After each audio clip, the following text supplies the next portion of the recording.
আসসালামু আলাইকুম রহমতুল্লাহি ওয়াবারাকাতু। সুপ্রিয় দিনী ভাই ও বোনেরা, অত্যন্ত গুরুত্বপূর্ণ একটি ভিডিও নিয়ে আপনাদের মাঝে হাজির হয়েছি। আজকের এই ভিডিও থেকে আমরা জানতে পারবো মাহে রমজানের বিশেষ 10টি আমল। তাই সম্পূর্ণ ভিডিওটা দেখার জন্য সকলকেই অনুরোধ করা হলো। এরকম ইসলামিক ভিডিও পেতে অবশ্যই চ্যানেলটি সাবস্ক্রাইব করে রাখুন। সুপ্রিয় দর্শক, আজকের এই ভিডিওটা এতটাই গুরুত্বপূর্ণ। এই যে রমজান মাস আমাদের কাছ থেকে বিদায় নিয়ে চলে যাচ্ছে, এই রমজান মাসে যদি আমরা 10টি আমল করতে পারি, তাহলে আমাদের অভাব অনটন দুঃখ কষ্ট যন্ত্রণা বেদনা সকল কিছু আল্লাহ রব্বুল আলামিন দূর করে দিবেন এবং আমাদেরকে ধন দৌলত টাকা পয়সা সমস্ত কিছু দিয়ে আল্লাহ রব্বুল আলামিন সাহায্য করবেন। এবং আমাদের জীবনের সকল গুনাহগুলো মাফ করে দিবেন এবং আমাদেরকে জান্নাতি মানুষ হিসাবে কবুল করে নেবেন। তাই সম্পূর্ণ ভিডিওটা দেখার জন্য সকলকেই অনুরোধ করা হলো। সুপ্রিয় দর্শক, তাহলে শুরু করা যাক। রমজান ইবাদত বন্দিগি ও আমলের মাস। আল্লাহ তাআলার পক্ষ থেকে পবিত্র এই মাস মানব জাতির জন্য বিশেষ নিয়ামত। এই মাসে মুসলিম উম্মাহ অন্য মাসের তুলনায় বহু গুণে বেশি আমল করে থাকে। এই মাসেই বছরের শ্রেষ্ঠ রাত রয়েছে, সুবহানাল্লাহ। ফলে এই মাসে গুরুত্ব কত বেশি বলার অপেক্ষা রাখে না। সুপ্রিয় দর্শক, পবিত্র কোরআনুল কারিমে মহান আল্লাহ রব্বুল আলামিন বলেন, রমজান মাস যার মধ্যে কোরআন নাজিল করা হয়েছে, লোকদের পথ প্রদর্শক এবং হেদায়েতের সুস্পষ্ট বর্ণনা রূপে এবং সত্য মিথ্যার পার্থক্যকারী রূপে। সূরা আল বাকারা আয়াত 185। রমজান মাসের ফজিলত সম্পর্কে আল্লাহর রাসূল সাল্লাল্লাহু আলাইহি ওয়াসাল্লাম বলেছেন, রমজান বরকতময় মাস তোমাদের দুয়ারে উপস্থিত হয়েছে। পুরো মাস রোজা পালন আল্লাহ তোমাদের জন্য ফরজ করেছেন। এ মাসে জান্নাতের দরজা উন্মুক্ত করে দেওয়া হয়, বন্ধ করে দেওয়া হয় জাহান্নামের দরওয়াজাগুলো। দুষ্ট শয়তানদের এ মাসে শৃঙ্খলাবদ্ধ করে দেওয়া হয়। এ মাসে আল্লাহ কর্তৃক একটি রাত প্রদত্ত হয়েছে যা হাজার মাস থেকে উত্তম। এ মাসে আল্লাহ কর্তৃক একটি রাত প্রদত্ত হয়েছে যা হাজার মাস থেকে উত্তম। সুবহানাল্লাহ।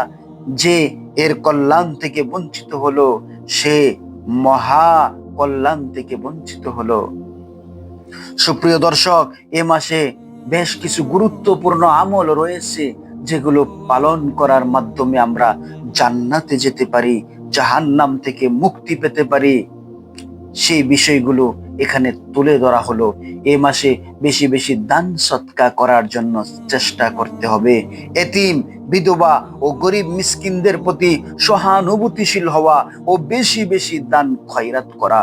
হিসাব করে এ মাসে যাকাত দেওয়া উত্তম, কেননা আল্লাহর রাসূল সাল্লাল্লাহু আলাইহি ওয়াসাল্লাম এই মাসে বেশি বেশি দান খয়রাত করতেন। আব্দুল্লাহ ইবনে আব্বাস রাদিয়াল্লাহু তাআলা আনহু থেকে বর্ণিত আছে যে আল্লাহর রাসূল সাল্লাল্লাহু আলাইহি ওয়াসাল্লাম ছিলেন মানুষের মধ্যে সবচেয়ে বেশি দানশীল, আর রমজানে তার এ দানশীলতা আরো বেড়ে যেত। সহিহ বুখারী শরীফের হাদিস। রমজান মাস নিজেকে গঠনের মাস, নিজেকে তৈরি করার মাস। এ মাসে এমন প্রশিক্ষণ নিতে হবে যার মাধ্যমে বাকি মাসগুলো এভাবেই পরিচালিত হয়। কাজেই এ সময় আমাদের সুন্দর চরিত্র গঠনের অনুশীলন করতে হবে।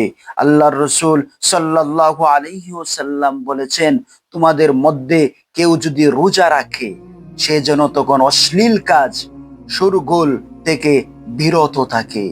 রোজা রাখা অবস্থায় কেউ যদি তার সাথে গালাগালি ও মারামারি করতে আসে, সে যেন বলে দেয়, ভাই আমি তো রোজাদার, আমার সাথে ঝগড়া করো না, আমার সাথে মারামারি করো না। সে যেন এই কথাগুলো বলে দেয় যে আমি রোজাদার। সুপ্রিয় দর্শক, যে 10টি আমল বলতেছি, এই 10টি আমলের উপর যদি আপনি আমল করতে পারেন, তাহলে নিঃসন্দেহে আপনি একজন জান্নাতি মানুষ হয়ে যাবেন। মহান আল্লাহ রব্বুল আলামিন আপনার রিজিকের দরজা খুলে দেবেন। আপনার রিজিকের অভাব হবে না, টাকা পয়সা ধন দৌলতের অভাব থাকবে না ইনশাআল্লাহ। সুপ্রিয় দর্শক, ইতেকাফ করা। ইতেকাফ অর্থ অবস্থান করা, অর্থাৎ মানুষদের থেকে পৃথক হয়ে সালাত, সিয়াম, কোরআন তেলাওয়াত, দুআ ইস্তেগফার ও অন্যান্য ইবাদতের মাধ্যমে আল্লাহ তাআলার সান্নিধ্যে একাকী কিছু সময় যাপন করা। এই ইবাদতের এত মর্যাদা যে আল্লাহর রাসূল সাল্লাল্লাহু আলাইহি ওয়াসাল্লাম প্রতি রমজানের শেষ 10 দিন নিজে এবং তার সাহাবীগণ ইতিকাফ করতেন। সুবহানাল্লাহ। হযরত আবু হুরায়রা রাদিয়াল্লাহু তাআলা আনহু থেকে বর্ণিত আছে যে প্রত্যেক রমজানেই তিনি শেষ 10 দিন ইতিকাফ করতেন, কিন্তু জীবনের শেষ রমজানে তিনি ইতিকাফ করেছিলেন 20 দিন। 10 দিন ইতিকাফ করা সুন্নত।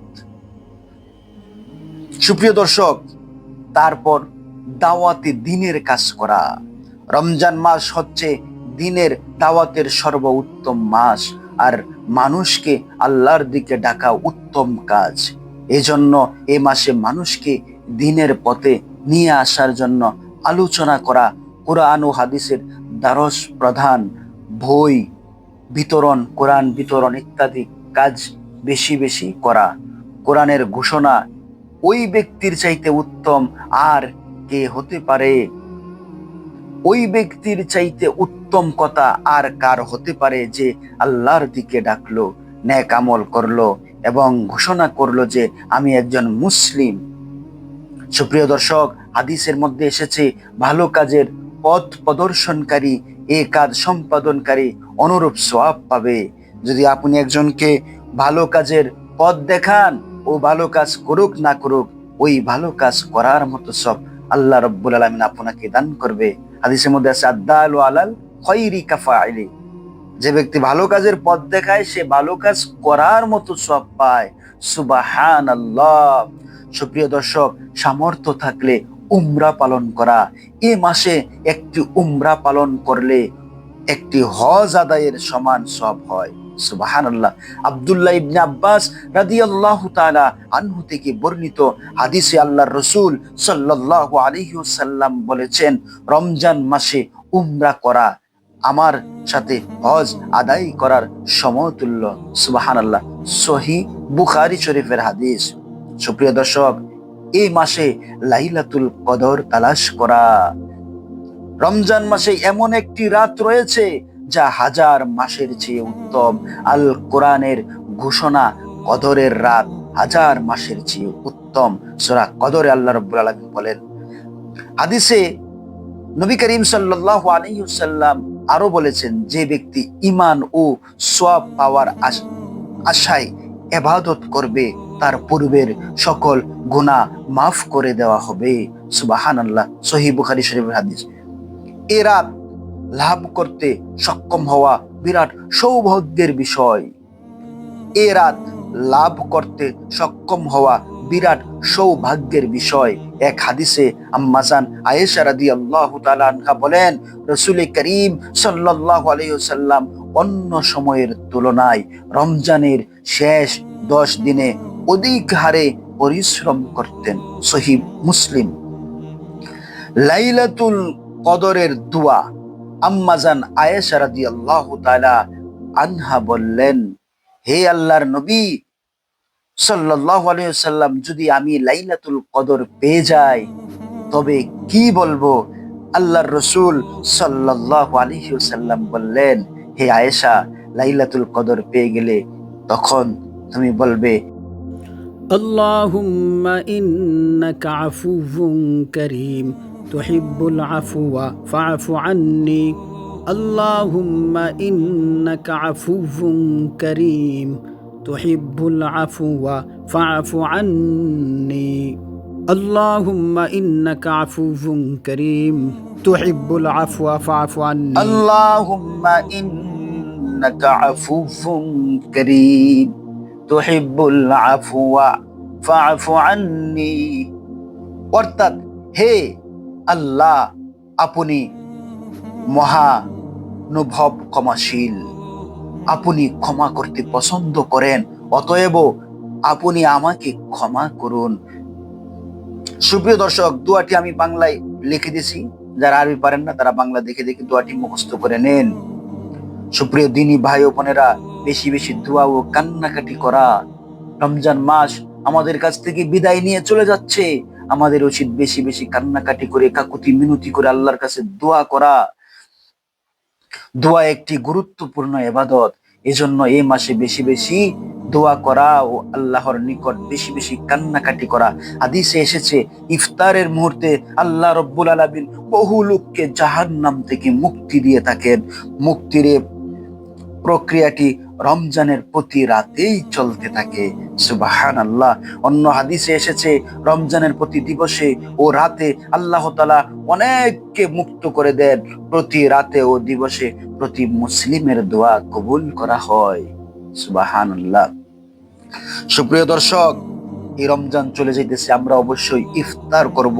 ইফতারের সময় গুরুত্বপূর্ণ কিছু বিষয়, সময় হওয়ার সাথে সাথে ইফতার করা বিরাট ফজিলতপূর্ণ আমল, কোনো বিলম্ব না করা। কেননা হাদিসে এসেছে যে ব্যক্তি সিয়াম পালন করবে সে যেন খেজুর দিয়ে ইফতার করে, খেজুর না পেলে পানি দিয়ে ইফতার করবে, কেননা পানি হলো অধিক পবিত্র। নবী করিম সাল্লাল্লাহু আলাইহি ওয়াসাল্লাম যখন ইফতার করতেন তখন বলতেন পিপাসা নিবারিত হলো, শিরা উপশিরা সিক্ত হলো এবং আল্লাহর ইচ্ছায় পুরস্কারও নির্ধারিত হলো। সুবহানাল্লাহ। অপর বর্ণনায় যে এসেছে, হে আল্লাহ, তোমার জন্য রোজা রেখেছি আর তোমার ওই রিজিক দ্বারা ইফতার করছি। এই হাদিসের সনদ দুর্বল, আর আমাদের উচিত সহিহ হাদিসের উপর আমল করা। আল্লাহর রাসূল সাল্লাল্লাহু আলাইহি ওয়াসাল্লাম দোয়া করতেন, তা আমরা বেশি বেশি দোয়া করব। সুপ্রিয় দর্শক, ইফতার করানো, আমরা অনেকে ইফতার করাই না। দেখেন ইফতার করানো দ্বারা কত সব, অন্যকে ইফতার করানো একটি বিরাট সওয়াবের কাজ। প্রতিদিন কমপক্ষে একজনকে ইফতার করানোর চেষ্টা করা দরকার।